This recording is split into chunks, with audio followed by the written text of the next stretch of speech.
not your friend, no. Look, chasing tail can lead you into doing circles, but if you chase money, it's gonna hit you where it hurts you.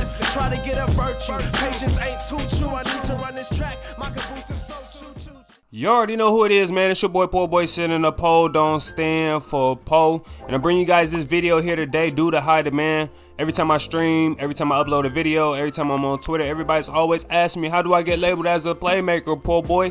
Everybody out there is tired of getting labeled as a slash and playmaker. Me, myself, personally, I didn't even want to get labeled as a slash and playmaker, so the only reason I was able to come up with being labeled as a playmaker was tweaking the slash and playmaker build. Now, the only difference between the slash and playmaker build and my build, and now I say this is my build, being labeled as a playmaker, shouts out to everybody else that ended up making a playmaker and being labeled as a playmaker, is that I tried to make a replica of my 2K19 pure point forward. So these are the attributes right here, the correct 100% exact attributes that I have on my build. Now, if you guys pay a little close attention, man, the reason why I say it's a replica of my 2K19 build is because I have high defensive rebounding. Now, slash and playmakers, they don't have no defensive rebounding and they don't have no offensive rebounding. They don't have no interior defense, and then their blocks are probably low, and they have high slashing. So that's why they're considered a slash and playmaker, but they don't have those defensive badge upgrades. Now, I do have 10 defensive badge upgrades on this build, and again, I made this build because I wanted to make a replica of my 2K19.4. I want to make the same exact build as close as I get. And on 2K19, my pure point forward had high defensive rebounding and high perimeter and lateral quickness, you feel me?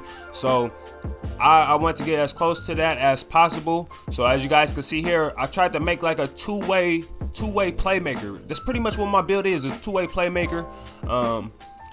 I do suggest that you guys get 9 badge upgrades at least when making your guard builds. You get 9 badge upgrades, you're able to get 3 gold badges. So currently right now I'm using gold intimidator, gold clamps, and gold pick dodger, and then I got 10 upgrades. So I got 1 bronze badge, I got bronze tireless defender, and those 4 badges is the best defensive on ball setup on this game.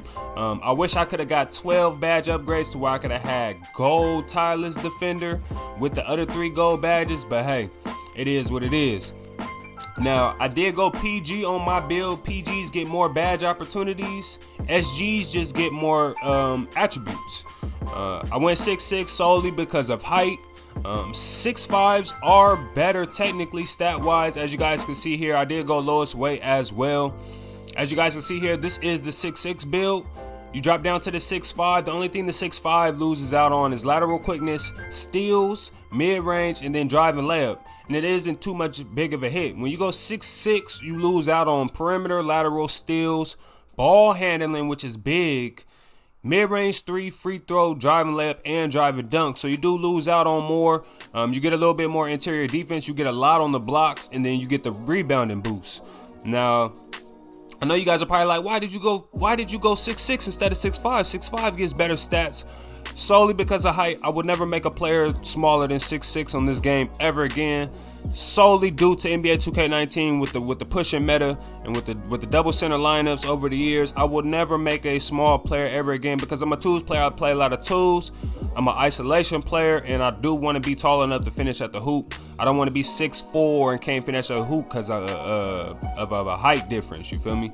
So I did go 6'6". Like I said, I went lowest weight to try and get all that acceleration back, and then my wingspan, I went 81.8. Now I do want to say you could go 81.8, 89, or 82.7. I wouldn't go anything below 89 because I don't like having T-Rex arms. You can go below 89 if you want to go T-Rex arms, but if you go T-Rex arms, you might not want to make my exact build having the high defensive rebounding, because T-Rex arms with high rebounding ain't really gonna help you out too much. You know what I'm saying? You probably still might get that board because you have high rebounding, but your wingspan is low. So I went 81.8 on my build, and like I said, you go 81.8. I suggest you go 81.8, 82.7, or 80.9. Now I'll go back and show you guys the badge upgrades on this build. These are the exact amount of badge upgrades I have on my build. 10 defensive and rebounding upgrades, 27 playmaking, 15 shooting, and 3 finishing. Now, I will say, as you guys can see too, if you do want to be labeled as a playmaker, 100% do not put your attribute caps over these. Don't go over 81 on the layups, don't go 79.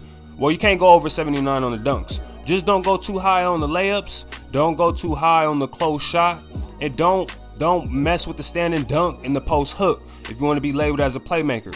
Now, if you do want to get extra finishing badges, you will be labeled as a slashing playmaker.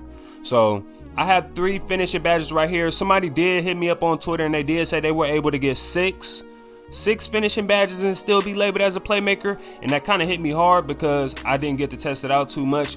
But the only reason that they probably got that is they took a hit on the defensive and rebounding badge upgrades.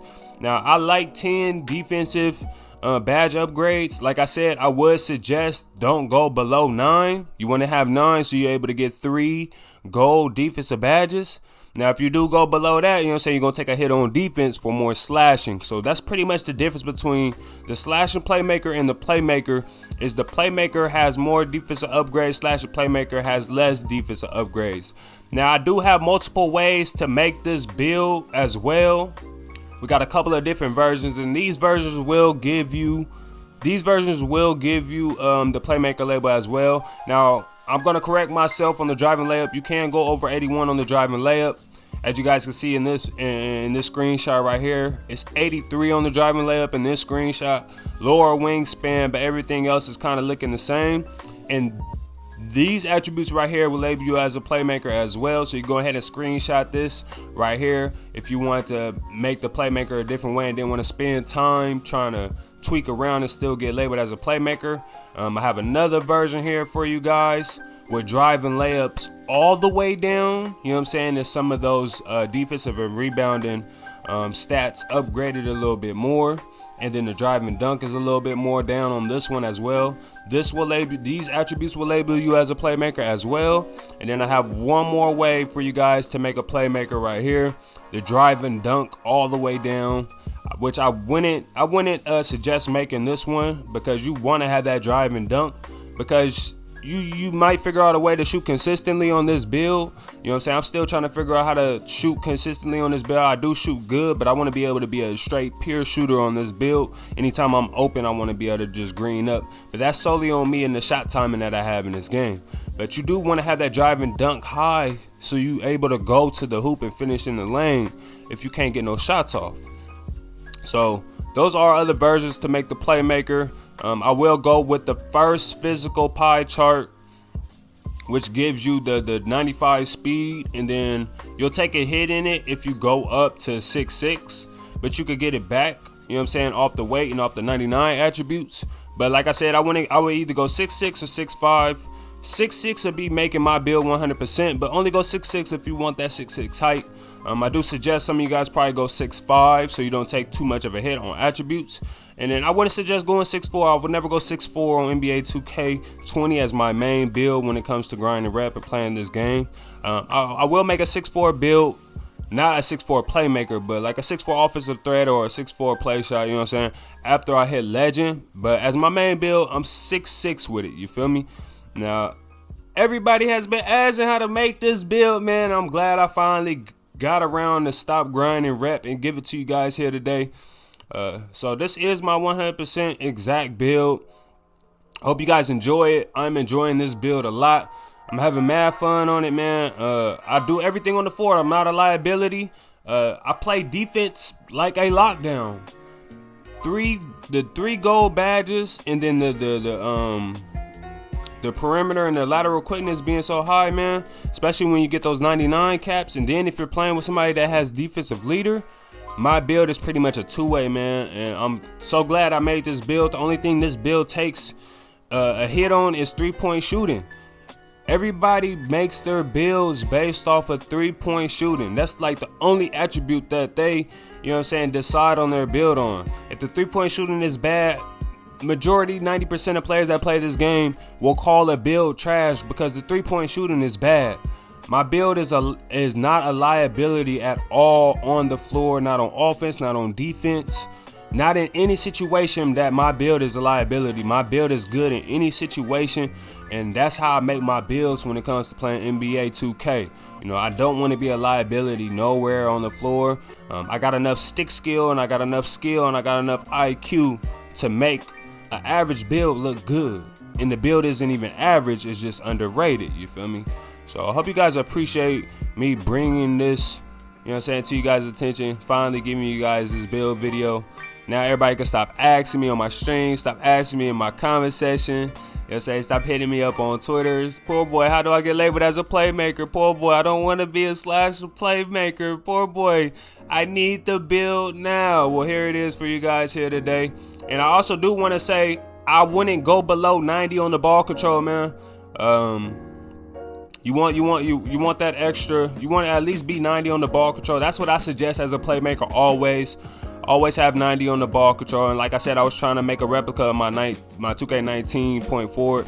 My 2K19, you guys out there talking about make a point forward. My 2K19 point forward didn't have 86 ball control. You feel me? And I'm not waiting until 99 for me to get to a 90 ball control, you feel me? Now, after the legend grind, I may test out making a point forward and see what it do. But all in all, I think my 6'6 playmaker is better than making a point forward, you feel me? Correct me if I'm wrong down in the comment section. I hope you guys appreciate me bringing this video and showing you guys what's good. I'm gonna go through with it and show you guys that it's gonna label you as a playmaker as well. You're able to pick shot creating takeover, and you're able to pick playmaking takeover. Now I will say playmaking takeover was looking real trash, but the more and more I'm playing the game, I'm kind of liking playmaking takeover. You still get the blow bys. The blow bys isn't as OP as the. Well, I will say they kind of might be a little bit more OP with Hall of Fame first step. The stamina boost, I am seeing the stamina boost a little bit better now. At first, I really wasn't seeing and recognizing the stamina boost in the playmaking takeover. Teammates do get the extra shot percentage off playmaking takeover, and I finally figured out a way to take ankles with playmaking takeover without having ankle breaker on. So let me know down in the comment section if you guys want me to do a video on how to get a lot of ankle breakers in NBA 2K20 without having ankle breaker on, but you gotta wait till takeover, and I'll do that for you guys. Now I did say that I would have probably respec and switched to shot creating takeover if we had respec option, but we didn't have respec option, so I was stuck with playmaking takeover. Now, if you do make this playmaking build, test out playing with the shot creating takeover, man. But that's on you if you do so. Only, you have to make that decision, the correct decision the first time around, because you can't go back and change it. So if you do make this build, man, think about taking the shot creating takeover. You're still able to get ankle breakers in the shot creating takeover. You just probably won't get the blow bys you get from playmaking takeover, but you'll be able to shoot way better, you know what I'm saying, when you go into takeover. So like I said, I hope you guys appreciate this video. I hope you guys show love on it. Don't forget to hit the like button, and I'm gonna catch up with y'all on the next one. Y'all stay blessed.